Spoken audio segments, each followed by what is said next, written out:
Hello বন্ধুরা, কেমন আছো সবাই? আমি আশা করি তোমরা ভালো আছো, সুস্থ আছো। আমিও ভগবানের কৃপায় খুব ভালো আছি।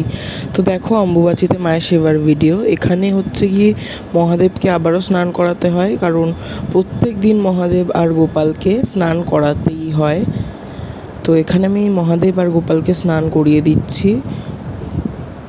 মহাদেবকে স্নান করাতেই হবে, বাধ্যতামূলক। তো এবার আমি ভিজে ন্যাকড়াটা দিয়ে মোছাচ্ছি। অত ভালো করে এখন মোছাচ্ছি না, বুঝতে পেরেছো?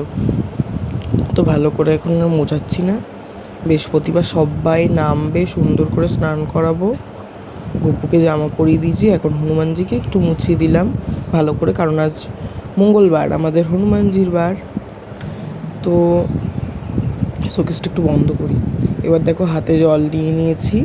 এবার আমি সামনের জায়গাটা মুছলাম, আর এখন কাপড়টা দিয়ে যেটা মুছি সামনের জায়গাটা, ওই কাপড়টা দিয়ে আর মুছছি না। থাক, এখন এরকমভাবেই চলছে, আর কি বলবো বলো। তো এবার নিচের জায়গাটা একটু মুছে নিচ্ছি, শঙ্খের জায়গাটা মুছে নিলাম। এবার শঙ্খের জায়গায় রেখে দিলাম। এবার হনুমানজির সামনের জায়গাটা একটু জল ফেললাম, এবার হনুমানজির সামনের জায়গাটা মুছে নিলাম। ভিডিওতে আসছে না, তার জন্য সরি। দেখো, পুরো ঠাকুরের আসন। আর এবারে এইটা হচ্ছে কি, হাতে জল নিয়ে মায়ের স্নান এইভাবে হচ্ছে এখন, বুঝতে পেরেছো? হাতে জল নিয়ে একটু মায়ের দিকে করে ঘুরিয়ে দিচ্ছি। এইভাবে এখন মায়ের স্নান হচ্ছে। জলটা একটা পাত্রে ফেললাম। এবার একটু ফুলের মধ্যে গঙ্গার জল ছেটালাম। এই একটা মালা গেঁথে নিয়েছি হনুমানজির জন্য। তো মাকে দিতে পারছি না, খারাপ লাগছে, কিন্তু অন্যদের জন্য তো আনতেই হবে। হনুমানজিকে একটু তিলক করে দিলাম। আর এই মালাটা আমি নিজের হাতে গেঁথেছি, কিন্তু কেমন হয়েছে জানিও। একটু ঠিক করে পরিয়ে দিলাম। এই দেখো, কত ফুল দিয়েছে না। এখন অম্বুবাচী যেহেতু, তাই ফুলের দামটা অনেক কম। আমার খুব খারাপ লাগছিলো যে মাকে জবা দিতে পারবো না। আর আর অন্য সময় কিপ্টেদের মতো করে জবা দেবে, আর এখন দেখো ভরে ভরে জবা দিচ্ছে। কী করবো বলো তো? যখন আমি মাকে দিতে পারবো না, তখনই বেশি করে জবা দিচ্ছে। আর এখন আমি ফুল দিয়ে সাজাচ্ছি। বাকিদের তো ফুল দিতে হবে, মাকে তো দিতে পারছি না। আর আজ পড়েছে অমাবস্যা, অম্বুবাচীর মধ্যে অমাবস্যা পড়েছে। কি খারাপ না ডেট, অমাবস্যার ডেটটা। আর এখন বাবা শিবকে একটু ফুল দিয়ে সাজাচ্ছি।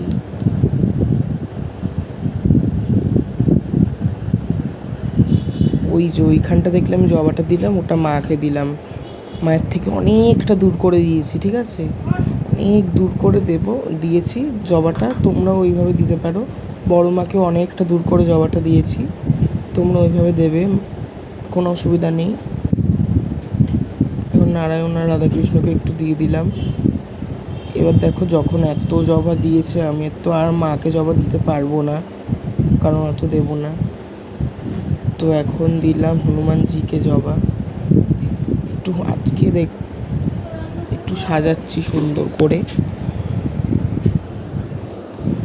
তো এখানে হচ্ছে গিয়ে আমি একটু সাজিয়ে দিচ্ছি ফুল দিয়ে। আর এত রজনীগন্ধা যায়, যেহেতু বর্ষাকাল এখন, তাই প্রচুর রজনীগন্ধা দিচ্ছে। তো এখন আমি একটু সামনেটা সাজিয়ে দিচ্ছি। হনুমানজিকে দেওয়া যায়, মানে সমস্ত বাবাদের দিতে পারবে, মায়েদের অত করে করতে হবে না, ছুতে হবে না মায়েদের। তো এখানে আমি হনুমানজিকে একদম সাজিয়ে দিয়েছি সুন্দর করে।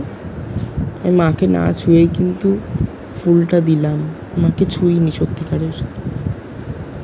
আর এখন একটু গাঁদা ফুলটা অনেক দূর করে দিয়েছি, দেখেছো তো? আর এত জবা, দেখো এত জবা, যখন আমি মাকে দিতে পারবো না, তখনই এত জবা দিই। তো এরকমভাবেই দিচ্ছি, আর কি করবো গাইস।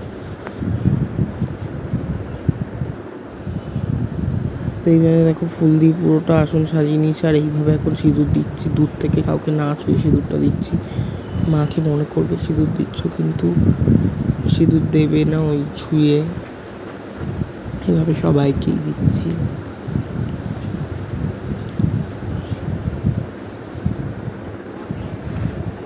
তো থালা বাসন ধুয়ে বসিয়ে দিয়েছি সামনে। এবার মিছরি দিয়ে দিচ্ছি প্রত্যেকটা থালায়। কারণ এখন কিছুই আনবো না দেওয়ার জন্য, সবাইকে দিচ্ছি।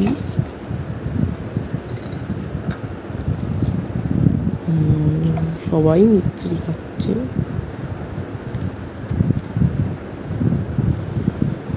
এইটা হচ্ছে থালা মায়ের, তো এটাতে একটা ফুল, ওই দেখো ঢাকা দেওয়া আছে ওই মা। এইভাবেই হচ্ছে, দেখেছো আজকে কি রোদ উঠেছে।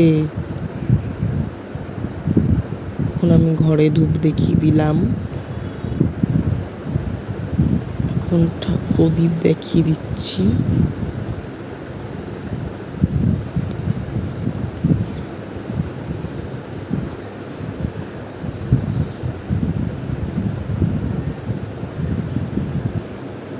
হনুমানজিকে প্রদীপ, মা সরস্বতীকে প্রদীপ দেখালাম।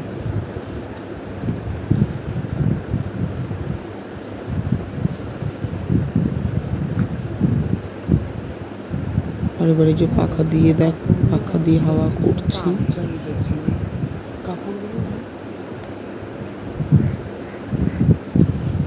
পাখা দিয়ে হাওয়া করে দেওয়ার পরে আরো একবার এখানে ধূপটা দেখাচ্ছি আমি।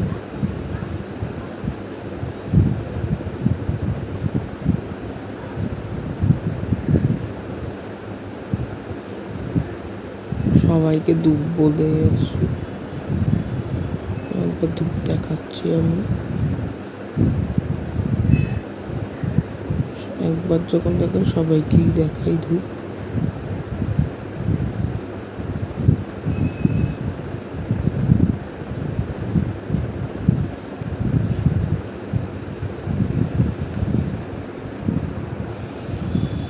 তো এবার লাইট অফ করে দিল, ঠাকুরের মতো এবার খাক।